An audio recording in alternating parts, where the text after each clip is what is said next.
আমরা সারা বিশ্বব্যাপী মুসলমানদের উপর জুলুম, নির্যাতন, নিষ্পেষণ এবং জুলুমতন্ত্রের মূল কারণ হলো আজকে আমরা মুসলিম বিশ্ব অনেক বেশি বিভাজনে লিপ্ত হয়ে গেছি। সে কারণে আজকে আমি ঢাকা থেকে, বাংলাদেশ থেকে মুসলিম বিশ্বের সকল যুবকদেরকে, মুসলিম বিশ্বের সকল রাষ্ট্রপ্রধানদেরকে ঐক্যবদ্ধ হওয়ার জন্য আমি আহ্বান করছি। আল্লাহ রাসূল ইসলামের হাদিস আছে, রাসূল ইসলাম বলেছেন মুসলমানরা হচ্ছে একটি দেহের মতো। দেহের কোনো অঙ্গে যখন কেউ আঘাতপ্রাপ্ত হয় সারা শরীর যেমন ব্যথা করে, একই সাথে সারা বিশ্বের মুসলমানরা কোনো এক প্রান্তে যদি কেউ আহত হয়, কেউ যদি শহীদ হয়, তাহলে সকল মুসলমানরা যেন তাকে ধারণ করে। আজকে আমরা আল্লাহ রাসূলের যে হাদিস এবং যে কোরআনের বাণী, সেই বাণী থেকে দূরে সরে যাওয়ার কারণে সারা বিশ্বব্যাপী নির্যাতিত হচ্ছে। সে কারণে মুসলিম বিশ্বের সকল যুবকদেরকে, সর্বস্তরের নাগরিকদেরকে, রাষ্ট্রপ্রধানদেরকে আমি আহ্বান করব, আমাদেরকে ঐক্যবদ্ধ হতে হবে। আগ্রাসনের বিরুদ্ধে, সাম্রাজ্যবাদের বিরুদ্ধে, জায়নিজমের বিরুদ্ধে আমাদেরকে কথা বলতে হবে। এবং এই বাংলাদেশ থেকে আমরা এই ঢাকাকে বিশ্বের সলিডারিটি হাবে রূপান্তর করবো ইনশাআল্লাহ। এই ঢাকা থেকে মুসলিম বিশ্বের আজাদী আন্দোলন আমরা নেতৃত্ব দিব ইনশাআল্লাহ। এই ঢাকা থেকে আমরা যে নেতৃত্ব দিব, সেই নেতৃত্বের মাধ্যমে ইনশাআল্লাহ আগামীর ফিলিস্তিন মুক্ত হবে ইনশাআল্লাহ। কাশ্মীরের মুসলিমরা আজাদী পাবে ইনশাআল্লাহ। উইগরের মুসলিমরা আজাদী পাবে ইনশাআল্লাহ।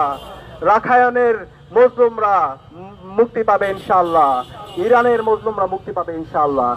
আমরা বলতে চাই, আমরা দেখতে পেয়েছি গত বছর জুনের 12 দিন ব্যাপী যুদ্ধের পরে ইসরায়েল এবং মার্কিনীদের সাথে যে আলোচনা চলছিল, সে আলোচনা পরবর্তী আমরা বিশ্বাস করেছিলাম, আমরা আশা করেছিলাম ডিপ্লোম্যাটিক সলিউশনের মাধ্যমে এই যুদ্ধ বন্ধ হবে। কিন্তু আমরা দেখতে পেয়েছি এই আলোচনা যখন চলছে, সেই সময়ে এই ইসরায়েলি কাপুরুষরা, এই মার্কিনী কাপুরুষরা তারা নিরহ মানুষদের উপর হামলা করে শত শত মানুষকে শহীদ করেছে। আমরা ঠিক এই বছরও দেখতে পেয়েছি যখন আলোচনা চলছিল, সেই আলোচনার মুহূর্তে এই জায়নিস্টরা, এই মার্কিনী সাম্রাজ্যবাদীরা নিরহ মানুষদের উপর হামলা করে তারা শত শত মানুষদেরকে শহীদ করেছে। আমরা দেখতে পেয়েছি বছরের পর বছর জুড়ে এই জায়নিস্টরা, এই মার্কিনী সাম্রাজ্যবাদীরা এই ফিলিস্তিনের নিরহ মানুষদের উপর হামলা করে শত শত আমার ভাই বোনদেরকে শহীদ করেছে। আজকে সারা বিশ্বের উন্মুক্ত কারাগার আমাদের গাজ্জা, আমরা আমাদের ইয়াহিয়া সিনওয়ারকে হারিয়েছি, আমরা আমাদের ইসমাইল হানিয়াকে হারিয়েছি। আমরা দেখতে পাচ্ছি আজকে সারা বিশ্বের এক উন্মুক্ত কারাগার গাজ্জা। আজকে আমাদের ফিলিস্তিনের পাশাপাশি ইরানেও এই ইসরায়েলি জায়নিস্টরা এবং মার্কিনী সাম্রাজ্যবাদীরা ক্রমাগত হামলা করে আমাদের এই মুক্তি আন্দোলনের অন্যতম নেতা ইমাম খামেনিকে তারা শহীদ করেছে।